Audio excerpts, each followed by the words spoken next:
Bonjour tout le monde. Bonjour. Alors, on va commencer. Oui, merci. Bon, alors, je m'appelle Christelle Vadnet. J'ai le plaisir d'animer aujourd'hui l'entretien avec Isabelle Picard pour le Salon du livre des Premières Nations. Bienvenue tout le monde à cette activité.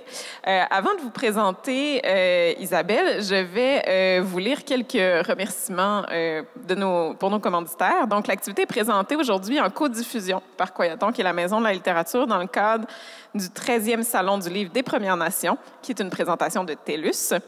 Réalisée par Coyatonk, l'édition 2023 est rendue possible grâce à l'appui des partenaires financiers suivants: Acier Owishta, le CN, Inergex Énergie renouvelable, Hydro-Québec, la Caisse des jardins de Wendake, Ocatela, le Conseil des arts du Canada, le gouvernement du Canada, le gouvernement du Québec, la SODEC, la Ville de Québec et Wendake. Donc, quand même, beaucoup de partenaires. Merci. À noter que les auteurs vont être aussi en dédicace au Maureen plus tard, après la présentation. Donc, bonjour Isabelle Picard, bienvenue. Bonjour, merci de l'invitation. Ça fait plaisir de vous recevoir aujourd'hui. Vous êtes ethnologue, chroniqueuse, consultante, mais évidemment écrivaine. Pourquoi on vous reçoit aujourd'hui? Vous avez publié des romans jeunesse depuis 2021, des nouvelles, un roman, même un jeu vidéo. Donc, vous êtes polyvalente. J'aimerais qu'on commence aujourd'hui, qu'on parle de votre tout nouveau roman chez Flammarion Québec, Des glaçons comme du verre. Donc, qui est un livre, peut-être on pourrait commencer par présenter un peu le contexte historique que vous explorez dans ce roman, qui parle d'une période de l'histoire autochtone qu'on connaît moins que celle des pensionnats, qui est sombre aussi, qui s'appelle la rafle des années 60. Est-ce que vous pouvez nous présenter un peu ce que c'est cette histoire-là? Oui, bien sûr. Donc, la rafle des années 60, au Québec, c'est moins connu. Dans le reste du Canada, c'est quand même connu. Il y a déjà eu beaucoup d'histoires, de séries, de livres. On appelle aussi le 60 Scoop. Peut-être que vous connaissez ça. Donc, c'est une autre tentative d'assimilation qui a été organisée un peu en système par le ministère des Affaires indiennes, puisqu'on l'appelait comme ça à l'époque, et qui, à partir de 1951 jusqu'au début des années 80, il y avait un article de la loi sur les Indiens qui a été modifié et qui faisait en sorte que l'agent des Affaires indiennes, ça, c'est un fonctionnaire qu'il y avait dans chaque communauté autochtone à travers le Canada. Il y en avait dans ma communauté à Wendake. Et donc, l'agent des Affaires indiennes pouvait un peu s'inviter à l'intérieur des maisons et prendre les enfants, soit pour les placer dans les orphelinats, soit pour les faire adopter, un peu contre le gré des parents, les placer dans des familles d'accueil à long terme, dans des écoles de redressement, dans des pensionnats, pas nécessairement autochtones aussi, ce qui a été le cas ici. Donc, cette histoire-là, c'est un peu la rafle des années 60, c'est ce que je raconte dans mon roman, puisque c'est l'histoire qui est arrivée à la famille de mon père et donc à mon grand-père. Oui, puis en fait, je lisais, puis vous me détromperez, c'est pas les bons chiffres, mais qu'il y a 10 à 20 000 enfants au Canada environ qui ont été touchés par ces événements-là.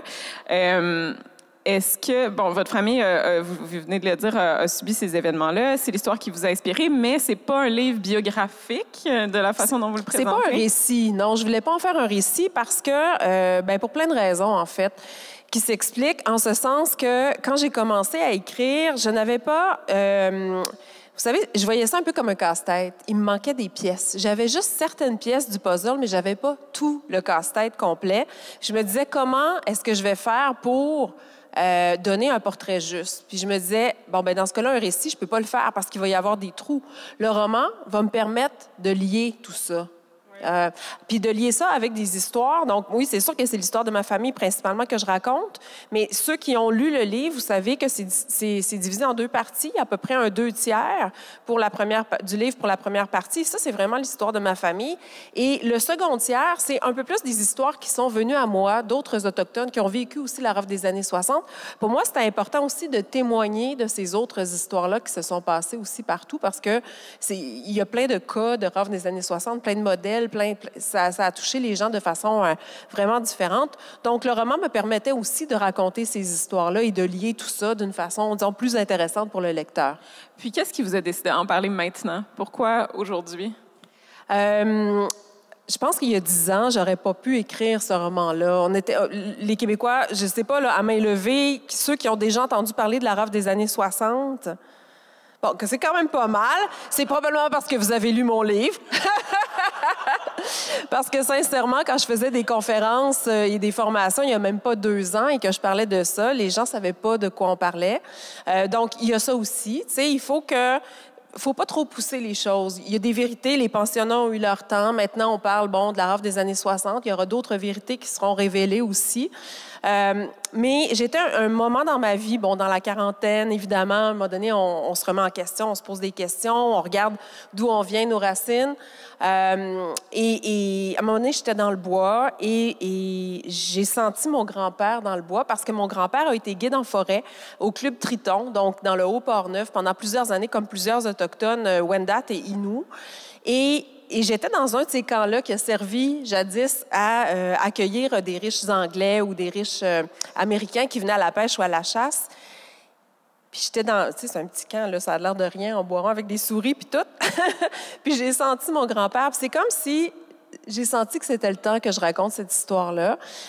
J'avais, je sais pas, j'avais accumulé assez d'informations. Je sentais qu'aussi, au niveau de ma famille, c'était peut-être le temps qu'on raconte ça avant que mes oncles, mes tantes, qui aujourd'hui ont entre 70 et 80 ans, malheureusement, partent. Donc, je sentais que c'était le bon moment de le faire. Puis, j'ai comme un peu trouvé le courage d'aller les interroger parce qu'il fallait que je comble les trous. J'avais juste des petites bribes ici et là. Donc, je me suis dit, je vais faire ce cheminement-là. C'est comme ça que ça s'est passé. Donc, vous avez vraiment fait des entretiens formels avec plein de gens qui ont vécu ça. Qu'est-ce qui... Bon, justement, vous avez parlé un peu de cette frontière entre la fiction et la réalité. Qu'est-ce qui a été, même si vous preniez la liberté de remplir les trous, comme vous dites, qu'est-ce qui vous semblait vraiment important de ne pas trahir, par exemple? Qu'est-ce qui était fondamental pour vous de ne pas trahir dans ces confidences-là que vous avez reçues?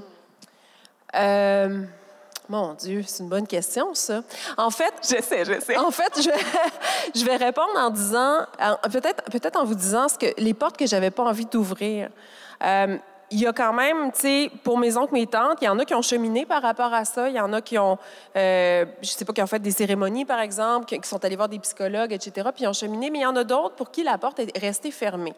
Puis c'est resté un peu un fardeau pour eux, puis c'est correct. Moi, je respecte ça. Et je voulais surtout pas ouvrir ces portes-là pour les mettre dans une espèce d'inconfort ou dans une vulnérabilité. Je trouve que c'est pas à moi de faire ça. Donc, là où je me suis arrêtée dans le livre, c'est que j'ai jamais fait quelque chose de très graphique au niveau des abus qu'il aurait pu avoir, etc. On comprend l'univers. Tu sais, à un moment donné, bon, il y a une ombre qui passe, puis on comprend, tu sais, qu'il a pu se passer quelque chose, mais j'avais pas envie d'aller dans le très graphique. Donc, j'ai voulu respecter ça, je dirais. Pour moi, ça, c'était important. J'ai aussi respecté, puis ça, je suis contente de l'avoir fait parce que j'ai surtout interrogé Liliane, si vous avez lu le livre. Donc, Liliane, qui aujourd'hui a 80 ans, qui est l'aînée, donc une des 2 héroïnes du livre. Et elle me disait, écoute, ça n'a pas été que ça. Tu sais, je vais te raconter comment c'était avant. Je vais te raconter quand c'était le fun, quand c'était beau chez nous, quand on mangeait des salades de crevettes, quand ton grand-père chantait. Puis là, j'ai découvert que mon grand-père chantait super bien. Il a été chanteur au Château Frontenac dans les années 40. Puis un Indien, je le dis parce qu'on le disait comme ça à ce moment-là, qui chantait au Château Frontenac dans les années 40, il devait bien chanter. Puis moi, ça m'a fait beaucoup de bien parce que j'adore chanter, j'adore la voix. Pour moi, c'est important. Puis je me dis, d'où est-ce que ça vient? Puis là, j'ai comme compris des choses. Donc, tout ce côté-là de lumière, j'ai eu envie aussi de le placer parce que c'était pas que de la déchirure ou, tu sais, des déchirements, en fait. Ben oui, puis vous faites bien de le souligner. Pour ceux qui n'ont pas lu le livre, là, on commence justement par une période où tout va bien dans cette famille-là, où Henri et sa fille Liliane, finalement, doivent... L'élément déclencheur, c'est la mort de la mère Belle, oui, qui les place dans une situation où ils doivent s'occuper d'enfants, de plusieurs enfants. Liliane est très jeune. Henri doit toujours aller au Club Triton pour travailler. Et puis, l'histoire, en fait, se déroule sur une longue période où, en fait, ils essaient de garder la famille ensemble malgré des tentatives répétées de les séparer, d'envoyer des enfants, justement, dans des pensionnats, l'Institut Jean Bosco. Oui, à l'orphelinat d'Héauville. ville, des lieux que vous connaissez. Oui, c'est ça, exactement. Mais vous avez surtout, justement, centré votre livre sur ce point de vue-là des deux personnages de Henri et de Liliane, beaucoup moins sur les enfants qui sont justement placés. Est-ce que c'était un choix qui était lié au fait de ne pas vouloir représenter la violence comme vous venez d'en parler, ou c'était un choix qui était centré sur autre chose? Ben non, c'est parce que je trouvais que, en fait, le narratif venait beaucoup par eux. C'est eux qui l'ont davantage vécu, connu. Mon père avait 9 ans au moment où ma grand-mère est décédée. Il se souvient pas de tout. Évidemment, il avait juste 9 ans. Alors que ma tante Liliane, elle avait 13 ans, 14 ans au moment des premiers déchirements. Donc, elle a plus de mémoire de ce côté-là. Donc, c'est principalement ça. C'est elle aussi qui s'est battue pour garder la famille ensemble. Je voulais lui rendre hommage. Pour moi, ça, c'était important. Puis bon, il y a 10 enfants. Donc, à un moment donné, si je voulais pas que le livre fasse 2000 pages, il fallait que je fasse des choix. C'est vrai, parce que c'est des personnages qui sont vraiment tout en délicatesse, puis on les sent engagés dans une espèce de guerre d'usure, finalement. Est-ce que vous les avez réfléchis? Tu sais, comment vous avez réfléchi ces personnages-là? Parce qu'ils sont complexes, ils luttent, mais bon, parfois, ils ont envie de baisser un peu les bras, parce que c'est difficile et tout ça. Est-ce que vous êtes vraiment resté dans le respect de l'histoire telle qu'elle était, ou vous avez pris des libertés dans la conception des personnages? Non, je pense que je suis restée dans le respect de ce qu'on m'a raconté, de ce que j'ai senti aussi. Parce que, en fait, j'ai eu 3 sources d'informations. J'ai eu, mon père un peu, ma tante Liliane beaucoup, d'autres tantes qui, à travers le temps, m'ont raconté des choses. Mais sinon, j'ai fait des recherches aux archives aussi, aux archives nationales, aux archives de ma communauté. Et l'autre chose, c'est quand moi, j'étais petite et qu'on avait des parties d'huîtres, on faisait ça chez nous, des parties d'huîtres, des parties de Noël. Et à un moment donné, un petit verre, puis là, ça se met à parler de leur enfance, de quand ils étaient à l'orphelinat. Et ils se disaient, les enfants sont tout petits, ils comprendront pas. Mais moi, j'avais déjà une oreille d'ethnologue, je pense, parce que j'enregistrais tout. Donc il y avait tout ce ressenti-là de comment je l'ai ressenti quand j'avais 6 ans, 7 ans, 8 ans, 9 ans, puis que j'ai entendu ça. Et j'ai fait une espèce de mélange de ça. Mais j'ai essayé de me tenir, d'être respectueuse. Pour moi, c'était hyper important parce que on dévoile... même il y a des gens dans la communauté de Wendake, c'est tout petit Wendake, puis qui n'étaient même pas au courant que ça s'était passé chez eux. C'est comme la première fois qu'on nommait que oui, la rafle des années 60, ça s'est fait aussi à Wendake. Il y a beaucoup de gens qui pensaient que Wendake, puisqu'on est installé ici depuis 1697, ça fait quand même longtemps. Donc, il y a des gens qui pensaient qu'on était un peu protégés, en ce sens qu'il y a peu de nos enfants qui sont allés dans les pensionnats pour autochtones, parce que pourquoi? Parce qu'on était déjà catholiques, puis on parlait déjà français. Donc, cette assimilation forcée, imposée, drastique, était moins nécessaire chez nous. Mais ça ne veut pas dire qu'il n'y a pas eu d'autres façons de venir couper, puis d'assimiler, puis acculturer d'autres tentatives, finalement, d'assimilation importantes. Ben oui, puis il y a une partie du livre aussi, je fais un petit pas de côté, qui s'attarde... Non, attendez, je vais revenir sur Wendake parce que j'avais une question là-dessus. Justement, on voit rarement représenter Wendake aussi, comment dire, en long, en large, que dans votre livre. C'est vraiment intéressant quand on est à Québec. C'est le fun d'avoir ça. Est-ce que, justement, ça se passe dans les années précédant votre naissance? Oui. Quelles sont les recherches que vous avez faites au-delà des rencontres? Est-ce que vraiment vous êtes allé chercher du matériel pour vous représenter? À quoi ça pouvait ressembler ou quels pouvaient être les... J'avais beaucoup questionné... Quand j'avais 13 ans, c'était la crise d'Oka et toute cette mission-là de raconter l'histoire autochtone, la culture autochtone, les déchirements, ça part de là. Donc, c'est une quête, que j'ai eue pendant 30 ans, que j'ai fait pendant 30 ans. J'avais rencontré plein d'aînés dans la communauté, posé plein de questions. Donc, puis j'écoutais les histoires qu'on me racontait. Dans les années 50, c'est comme ça. Dans les années 60, c'est comme ça. Donc, il y avait tout ça. Évidemment, avec le temps, j'ai fait plein de recherches, j'ai lu plein de livres. Je suis allée, comme je vous ai dit, je suis allée aux archives, j'ai fouillé aux archives chez nous, aux archives nationales. Donc, j'ai fait évidemment beaucoup de recherches, mais c'est pas une recherche que j'ai fait que pour le livre, c'est la recherche d'une vie. Puis pour moi, c'était important aussi de raconter quelque chose de réel, quelque chose d'enraciné, d'utiliser, j'aurais pu changer les noms, puis pas utiliser Don Bosco puis l'orphelinat de Diouville, mais pour moi, ça vient donner de la force, puis c'est vrai que ça s'est passé là, puis ça s'est passé comme ça. Puis on sait maintenant, sont en cours au niveau du Mont Diouville, là, il y a tout une poursuite, là. On sait un peu ce qui s'est passé. Donc, pour moi, c'était important de raconter une histoire qui était réelle. Pourquoi pas le faire, si je peux? Ben oui, puis ça nous ancre vraiment. Ça donne un visage à toutes ces histoires-là, finalement. Comment il a été reçu, le livre, à Wendake? Comment il est reçu depuis sa parution? Je pense qu'il a été bien reçu, honnêtement. Mais les gens, c'est drôle parce que dans ma famille, j'ai des cousines qui sont venues me voir et qui m'ont dit, qui m'ont remercié. Et j'ai dit, mais pourquoi? Puis ils ont dit, mais c'est parce que ça nous permet d'entamer un dialogue avec notre mère, donc qui est ma tante, qui est la sœur de mon père, parce que elle nous en a jamais vraiment parlé. On ne sait pas vraiment, tu sais. Donc je me suis rendu compte que comment je me sentais pendant des années à ne pas savoir, à avoir cette espèce de nuage au-dessus de ma tête, cette espèce de fardeau, ces espèces de non-dits, d'interdits, finalement. C'était pas seulement moi qui les avais, c'était tout le monde dans ma famille. Puis tant mieux si ça a permis un petit peu d'ouvrir. Puis, en fait, d'écrire une histoire comme celle de la rafle des années 60 dans un livre, ça vient valider cette histoire-là.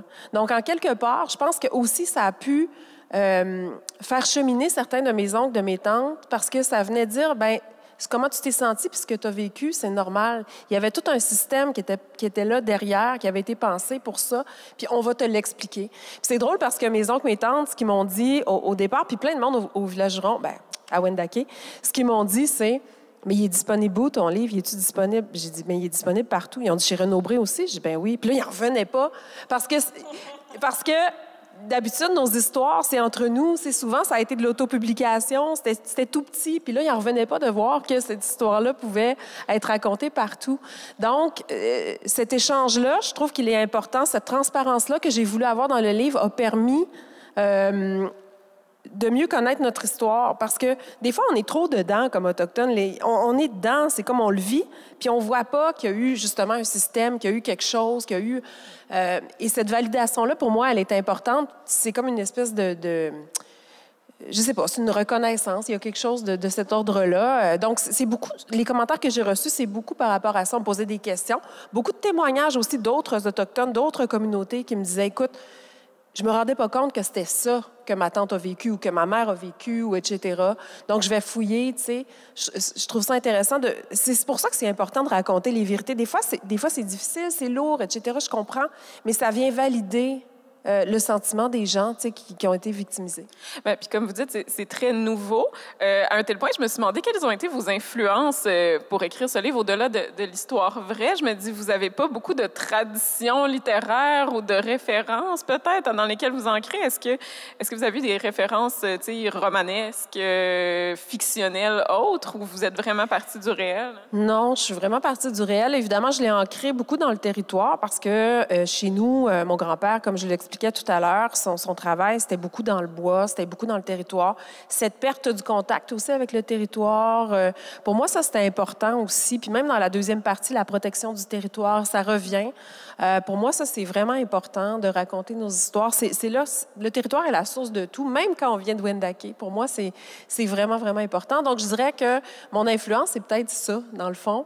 Puis, tu sais, je racontais, dernièrement, je fais plusieurs, on est dans un mois où il y a beaucoup de salons du livre, et je racontais que le premier livre pour adultes, le premier roman pour adultes que j'ai lu, c'est Les filles de Caleb. Puis j'avais 10 ans.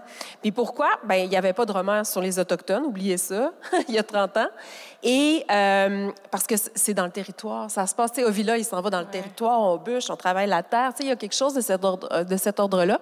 Donc, je dirais que c'est peut-être ça qui m'a influencée. Mais il n'y avait pas une longue tradition. Tu sais, c'est relativement nouveau, la littérature autochtone. Là. Tu sais, il y en a plein maintenant, mais c'est foisonnant, c'est en ébullition, mais ça fait une dizaine d'années, pas plus. Ben oui, puis vous venez de l'aborder brièvement. Il y a une deuxième partie dans le livre où on voit des militants, des militantes autochtones défendre un territoire contre un projet de mine. Ça nous sort un peu de toute la grande partie du livre qui est sur la rafle des années 60. Moi, je l'ai reçu comme, c'est vraiment mon analyse, là, comme un peu une façon de dire hey, on fait des erreurs beaucoup, puis on s'en rend compte juste a posteriori en tant que société. Est-ce que c'était pour ça que vous avez choisi de l'inclure dans le livre, ou pourquoi avoir inclus cette partie-là qui est quand même un peu différente, qui est dans un univers un peu différent? Qui est plus moderne. En fait, dans le livre, ce qu'il faut savoir, c'est que je voulais montrer l'impact que peut avoir un événement comme la rafle des années 60 sur plusieurs générations. Donc, le livre commence en 1956, mais il se termine aujourd'hui en 2024. Et donc, pour moi, c'était important de faire un saut dans le temps et de voir l'impact que ça peut avoir sur, justement, les enfants et les petits-enfants de ceux qui ont vécu la rafle des années 60. Et les enfants ou les petits-enfants d'Henri, c'est moi. et j'ai vécu à Kanesatake pendant quelques années. Et là, il y avait, justement, je me suis inspirée d'un événement qui est arrivé là-bas. Il y avait une mine de nobium qu'ils voulaient ouvrir juste à côté d'Oka.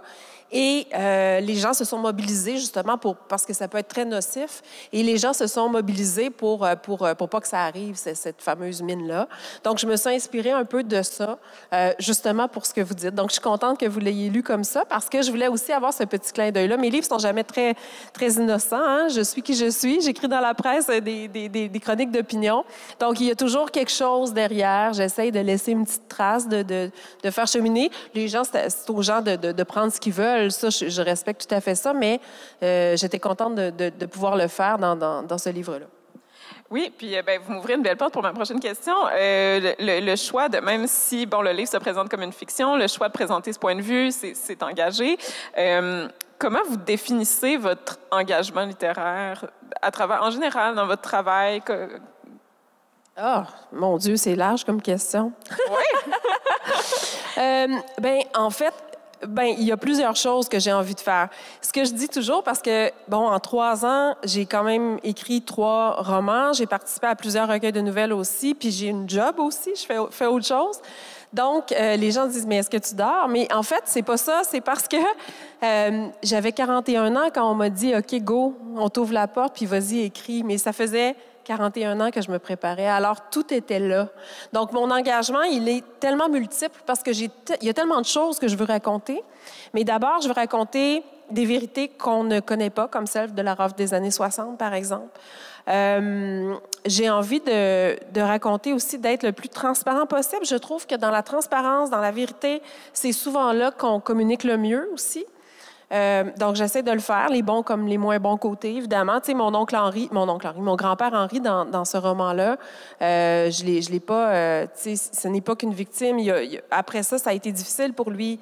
Tu sais, il y avait un problème d'alcool. Ça a été vraiment, vraiment difficile et je voulais le montrer aussi. Donc, pour moi, ça, c'est important, cette espèce de vérité-là, je dirais, autant pour nous que pour les Allochtones avec qui je partage tout ça. Le côté protection du territoire prend de plus en plus de place. Donc, il y a quelque chose qui va... là, je suis en train d'écrire autre chose, puis il y a quelque chose qui se passe un peu dans cet angle-là. Le respect des autres, pour moi, c'est hyper important. La vision du monde aussi autochtone, de plus en plus. Avant, on était un peu timide, hein? En tout cas, moi, là, j'étais un peu timide de vraiment raconter comment on voyait les choses, etc. Je pense qu'aujourd'hui, les gens sont plus ouverts à ce qu'on se raconte comme on est réellement puis comment on voit les choses. Même si des fois, ça peut être un peu mystique ou un peu spirituel. Mais il y a toujours quelque chose de très ancré aussi. C'est pas... La spiritualité autochtone, c'est particulier. C'est très ancré dans le territoire. C'est beaucoup dans le respect. Il y a quelque chose de très humain là-dedans, très humaniste. Donc j'ose aller vers là où je serais peut-être pas allée il y a une dizaine d'années. Donc, je dirais que c'est vraiment dans ça, mais j'ai envie, et de plus en plus, d'aller vers la joie. Parce que on se raconte beaucoup dans les événements qui sont plus difficiles, les pensionnats, la rafle des années 60, puis c'est correct, il faut les raconter, il faut les comprendre, tous ces événements-là, si on veut mieux se comprendre puis se parler. Mais on est aussi tellement... dans la joie, chez nous, l'humour est tellement important et de plus en plus, je veux aller vers quelque chose d'un petit peu plus, je dirais pas léger, mais je veux qu'on voit aussi cette facette-là de qui on est comme autochtone. D'avoir une diversité de points de vue sur la situation. Qu'est-ce qui fait, quand vous vous asseyez puis vous écrivez un roman ou un roman jeunesse comment vous distinguez, vous, cette expérience-là de celle de militer de façon plus active, par écrit, justement, de façon plus claire et directe? Là, vous êtes dans un univers qui est un peu différent, plus artistique. Qu'est-ce que ça change pour vous? C'est la nuance, je pense. Je trouve que, tu sais, est-ce que je me considère comme une militante? Ça dépend comment on voit le militantisme. J'aime dire les choses comme elles sont. J'aime dire les choses même quand elles sont difficiles. Mais pour moi, tu sais, si on pense à un militantisme un peu plus extrémiste, ça n'a jamais été moi, ça. Je trouve que la nuance, la rencontre avec le cœur, c'est quelque chose qui est extraordinaire. Et la littérature permet ça. Parce que ça permet donc on entre dans la tête du personnage. Donc, ça permet toutes les nuances, toutes les pensées. Je trouve que c'est un véhicule, un médium qui est absolument extraordinaire et qui s'adresse au cœur du lecteur. Oui, bien sûr, à son esprit, mais aussi à son cœur, parce qu'on passe par l'émotion. En tout cas, dans Des glaçons comme du verre, je pense que c'est un des véhicules que j'ai emprunté. Donc, on passe par le cœur pour aller à la rencontre de l'autre. Et comme je dis souvent, je m'excuse si vous m'avez entendu dire ça, je me répète peut-être, mais quand on apprend avec le cœur, c'est qu'il y a un message qui s'inscrit puis qui se grave, puis qui devient un peu indélébile. J'ai enseigné longtemps à l'université, puis je présentais des statistiques, des faits, des trucs un peu plus statiques, un peu plus techniques, un peu plus drabes.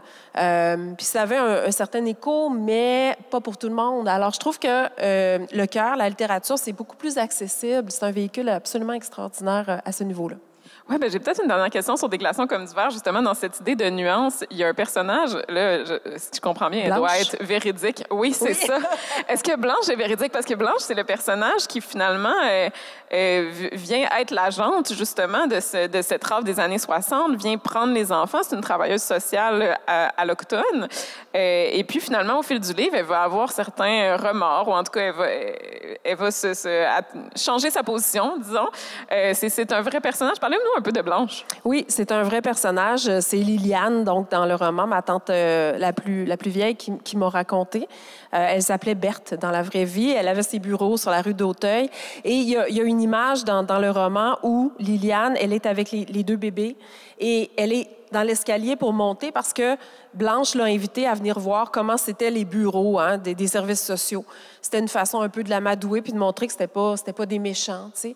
Puis Liliane, elle est en bas des marches, elle a 14 ans ou 15 ans, puis elle est avec les bébés, puis elle regarde les escaliers, l'escalier devant elle, puis elle se dit « Ouf, si je monte jusqu'en haut, qu'est-ce qui m'attend en haut? Est-ce qu'ils vont prendre les bébés? Est-ce qu'on va ressortir d'ici? Qu'est-ce qui va se passer? » Et ça, c'est véridique, c'est tout à fait véridique. Je me suis dit « C'est trop fort, il faut que je le raconte. » Et c'est vrai que cette Blanche-là, elle a existé.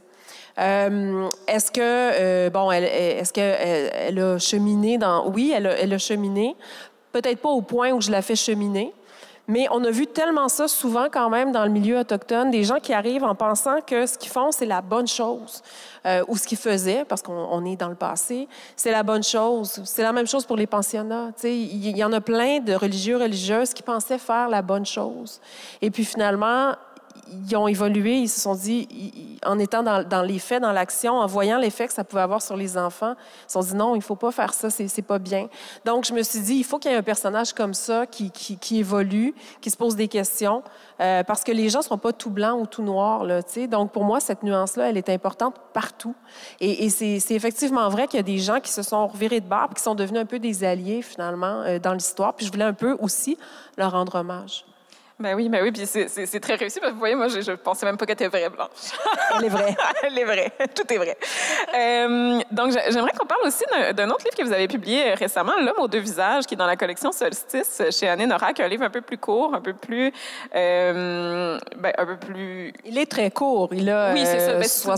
50 pages, 65 pages. C'est une collection de petites nouvelles. C'est l'histoire d'un écrivain fatigué de porter la parole des siens, qui retourne trouver la paix dans sa communauté. Alors, évidemment, là, on peut pas s'empêcher de voir votre alter ego dans ce personnage. Est-ce que ça l'est? Oui. Il y a eu un moment où j'étais un peu fatiguée de raconter parce que, vous savez, puis on en parlait tout à l'heure quand on était dans la loge, mais il y a beaucoup d'intérêt pour les Autochtones et on est très contents. Mais parfois, on est aussi sursollicité. Donc, c'est vraiment... Puis il y a plein de beaux projets, puis là, on essaie de dire non pour se garder une espèce de santé, mais en même temps, on veut parce qu'on se dit, mais plus on en fait, plus les gens vont savoir, plus ils vont connaître, plus ça va être facile, les relations entre nous, etc., parce qu'on voit les effets bénéfiques que ça peut avoir quand les gens viennent comme ça nous entendre, et etc. Mais il y a eu un moment dans ma vie, il y a peut-être 3 ans, où j'étais à terre. Là. À un moment donné, j'en faisais beaucoup. Puis, je voulais pas me déraciner parce qu'à un moment donné, quand tu es souvent en conférence, en représentation, moi, je fais beaucoup de médias aussi, publics, peu importe, radio, télé, journaux, etc., c'est qu'on est toujours en train d'expliquer, d'enseigner, et c'est très bien. Mais c'est qu'à un moment donné, c'est comme si on était un arbre, et l'arbre est en train de perdre ses racines. On se déracine, là, parce qu'on est toujours dans... On enseigne, c'est super, mais j'ai eu besoin de revenir, là, tu sais, d'ancrer un peu mes racines. Et je me suis dit, j'ai envie de raconter ça parce que j'étais pas la seule qui vivait ça. Il y a plein d'Autochtones autour de moi qui me racontaient que, ouf, tu sais, puis c'était difficile. Puis je me suis dit, il faut qu'on se parle. Donc, ce livre-là s'adresse à eux aussi. Je trouvais que c'était le petit format, ça permettait ça. Encore là, c'est de venir valider un État. Pour moi, c'est important de le faire. Puis je me suis dit, ben, je vais... Puis ça donne une très belle histoire. Il y a beaucoup d'Allochtones aussi qui se sont retrouvés là-dedans, parce que d'une autre façon, eux aussi, ils ont senti qu'à un moment donné dans leur vie, ils n'étaient plus en phase avec leurs valeurs, par exemple, ou avec leurs racines, ou etc. Tu sais, il se passe beaucoup de choses dans le monde, ça va vite. Le Québec n'est pas... immunisés par rapport à la mondialisation, par exemple, la perte du français, etc. Et il y a beaucoup de gens aussi qui m'ont dit que ça leur a fait du bien. Donc, et ça a été une belle surprise, cet écho-là auquel je m'attendais pas. Ben oui, c'est surprenant. Comment vous définiriez ce qu'il retrouve finalement, ce personnage-là, dans sa communauté? Qu'est-ce qu'il Bien, c'est ça. Donc, ce personnage-là, en fait, il vit à Montréal depuis quelques années. Il a connu un certain succès avec des documentaires. Et là, bon, il se tourne vers l'écriture, etc. Puis ça fonctionne bien, mais on y en demande toujours plus. Et lui, il n'a pas nécessairement envie de raconter toujours des événements dramatiques, tragiques, parce que c'est souvent ça qu'on nous demande, de venir faire des analyses, de témoigner pour les pensionnats, par exemple, etc. Puis il est à un moment dans sa vie où il se dit, mais moi, je ne suis pas que ça, et je n'ai pas envie de raconter que ça, et ça me mine. Et là, il se perd dans cette ville-là et il se dit, ben je vais retourner chez moi. Il retourne chez lui et il retrouve, à quelque part, la simplicité qu'on retrouve dans une communauté. Les gens simples, les silences. Il y avait tellement besoin de silence. Il retrouve des aînés aussi. Il va parler avec des aînés. Il va les regarder faire. Ils vont pas lui dire grand-chose, mais il va tout de suite comprendre. Donc, il se retrouve en son intérieur. Il retrouve son territoire, son rythme, je trouve. C'est beaucoup ça qu'il va retrouver, son rythme, des valeurs, etc. Puis, il va se dire, je peux être les deux aussi, mais il ne faut pas que j'oublie d'où je viens. Fait que c'est un peu ça, le message. Ouais. Et puis, est-ce que vous êtes tenté parfois d'écrire sur des sujets complètement différents? Ah oui. Mais oui, là, je vous dis que je veux aller vers la joie. Là, j'ai vraiment... Parce que je trouve que c'est intéressant parce que on parle beaucoup de réconciliation, puis oui, ça commence par parler de nos vérités qui sont un peu plus difficiles. Puis quand on va être capable, justement, de parler ou d'être dans la joie, là, je trouve qu'on va avoir atteint une autre étape. Et moi, je suis comme un peu rendue là. Il me reste un dernier truc à faire avant, puis j'ai commencé déjà en parallèle. Je veux vraiment aller dans autre chose, de plus léger, mais qui va quand même être porteur d'un message, mais une autre façon, une autre... atmosphère, là, si je peux le dire comme ça. Oui, c'est intriguant. J'ai une question philosophique à la suite de la lecture de ça. Est-ce que vous pensez que l'écriture, ça peut être un havre de paix? Ah, bien, tellement. Moi, personnellement, Des glaçons comme d'hiver, ça a été une thérapie. Ça m'a pris 6 mois à écrire, puis probablement que ça a remplacé 20 ans de thérapie, là. Tout le monde, notez-le. Ça a été extraordinaire de replonger, d'oser poser les questions, de délier les nœuds. Je trouve que c'est vraiment fascinant. Ça n'a pas été facile. Il a fallu que je prenne des pauses. Par exemple, Niche, ceux qui connaissent Niche, j'ai écrit ça rapidement. Le dernier, je l'ai écrit en 6 semaines. C'est quand même des bons romans. Parce que j'étais dans la joie, c'était plus facile. Mais celui-là, il a fallu que je prenne des pauses, ça a été plus long, mais ça a été plus durable. Ça a été vraiment une guérison. Donc, et je suis pas la seule qui dit ça. Hier, je faisais un panel avec 2 autres auteurs anglophones, autochtones anglophones, qui disaient la même chose. Tu sais, une espèce de libération. C'est tellement un privilège de pouvoir écrire, mais si vous saviez à quel point je le sais, puis que je suis chanceuse de pouvoir le faire. C'est tout un privilège de pouvoir se raconter puis raconter nos histoires toutes particulières. Oui, puis en préparation de cet entretien, j'ai traversé plusieurs de vos textes rapidement, tu sais. Puis c'est fascinant à quel point même dans votre nouvelle dystopique dans le collectif WAPCA, on est dans une dystopie qui parle de l'effacement identitaire où les gens doivent tous adopter une culture neutre, laisser tomber ce qui les définit. La culture, la protection de la culture, c'est comme vraiment le... Vous tapez toujours sur ce clou-là dans tous vos textes. C'est vrai. Puis... c'est quelque chose de vraiment fondamental. Puis je me demandais, au-delà du sujet, des thèmes que vous abordez. Est-ce que vous avez l'impression que votre culture Wendat, elle est profondément liée à la façon dont vous abordez l'écriture des œuvres? Oui, bien en fait, ce qui est lié à la façon dont j'écris les œuvres et les choix que je fais, c'est toute cette transformation qui s'est faite chez moi dans les 40 dernières années. En ce sens que quand j'étais toute petite, chez moi, il y avait des tipis, il y avait des touristes, il y avait des danses qui étaient folkloriques, qui n'étaient pas nécessairement des danses authentiques. On parlait plus la langue. Tout était dans le paraître, dans le touristique, Ça, c'est dans la première décennie où j'ai vécu. Ensuite est arrivée donc la crise d'Oka et on s'est mis à se poser des questions en se disant « Wow, attends un peu, nous aussi, on a des droits, mais on est qui aussi comme Autochtones? » Et il y a eu tout un cheminement après, avec le retour des cérémonies traditionnelles, avec un retour plus important au territoire aussi. C'est quelque chose que plusieurs familles avaient délaissé, pas la mienne, mais plusieurs familles. Donc, il y a eu tout ce retour-là dans le territoire. On a commencé à revitaliser la langue, c'est-à-dire que ça a été tout qu'un travail aussi. Donc, ça a pris plusieurs années, mais aujourd'hui, on enseigne la langue à l'école primaire, on l'enseigne aux adultes aussi, à ceux qui veulent bien l'apprendre.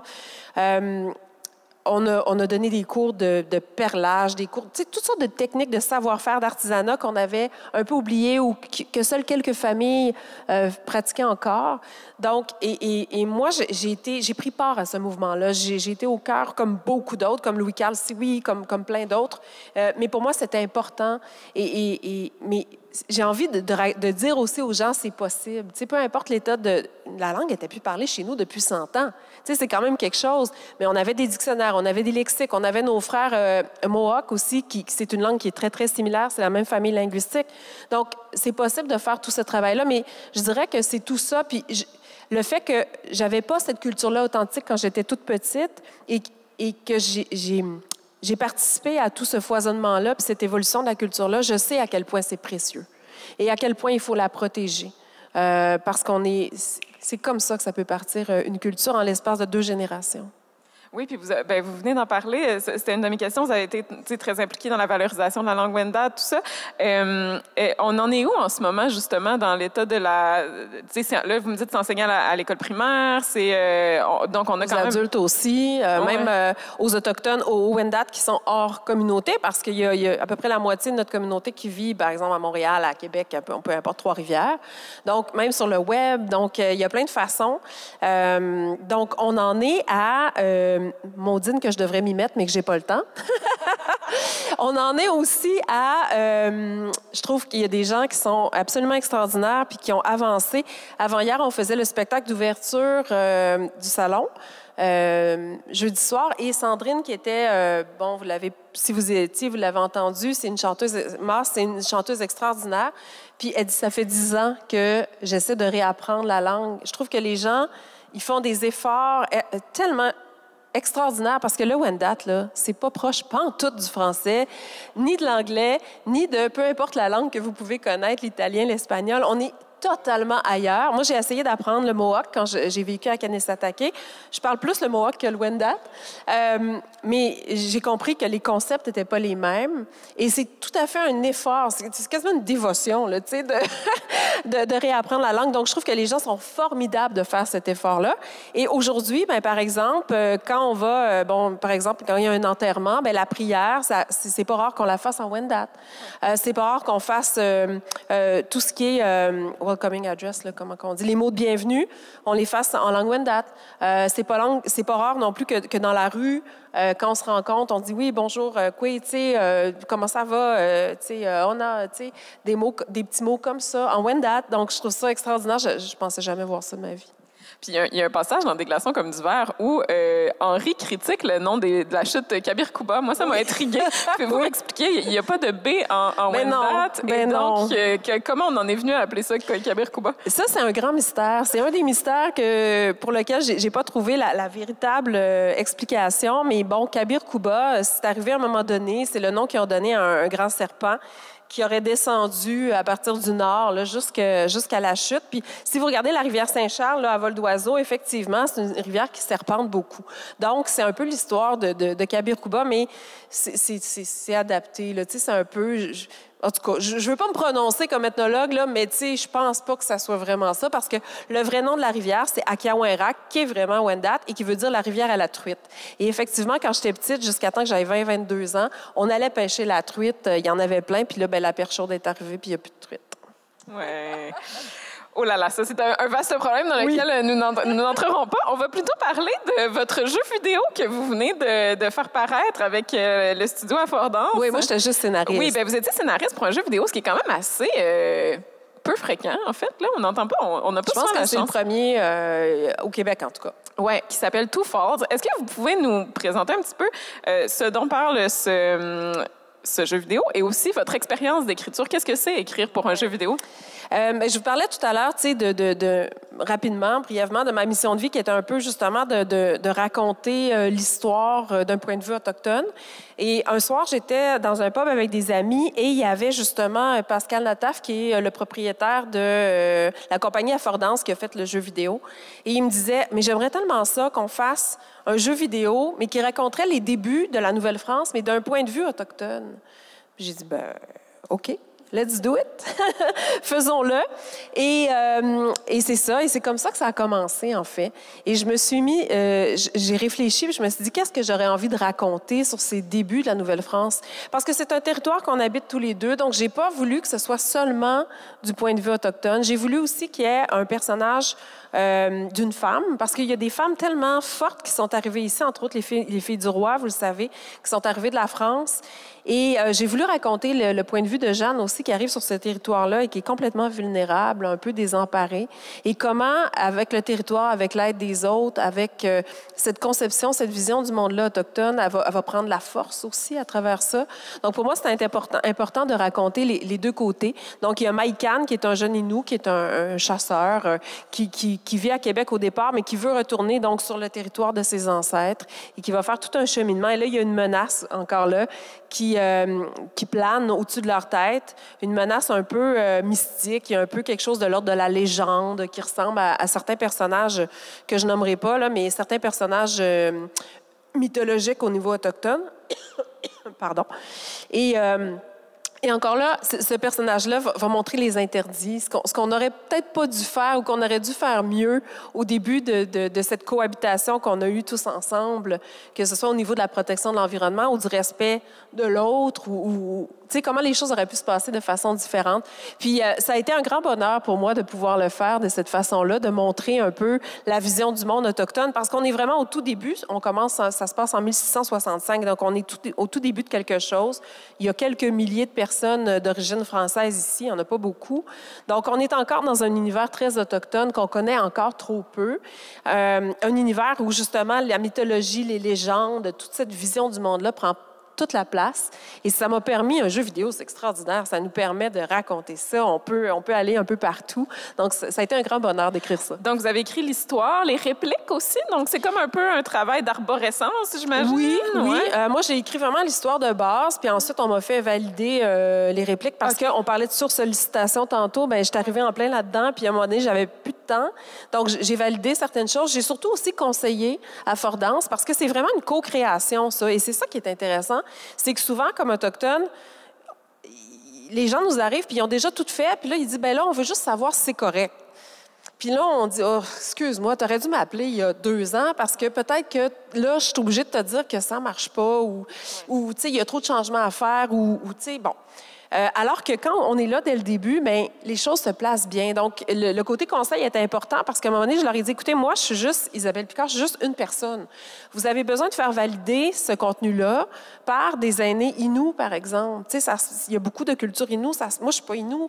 Donc, oui, il y a un personnage Wendat, fait que ça allait. Mais pour moi, le respect est important dans le processus aussi de création. Et ils ont été très ouverts. Ils ont dit, pas de problème, on va le faire. Ils ont cogné à plusieurs portes. Ça n'a pas été facile, mais je les ai aidés en allant moi-même cogner aux portes et en leur disant, écoutez, ils ne sont pas comme les autres. Ils sont très ouverts. Là. On est ailleurs. Puis ça a été vraiment un beau projet collaboratif. Oui, ben j'invite les joueurs de jeux vidéo d'entre vous à aller voir ça, Two Falls. Merci beaucoup, Isabelle Picard. Le temps file, donc vous êtes attendus en signature au Marine Center. J'invite ceux et celles qui veulent poursuivre la discussion à s'y rendre. Sinon, pour ma part, je vous retrouve à 13h ici avec Cindy Wild. Donc, merci beaucoup. Merci, bonne journée. merci tout le monde. Merci.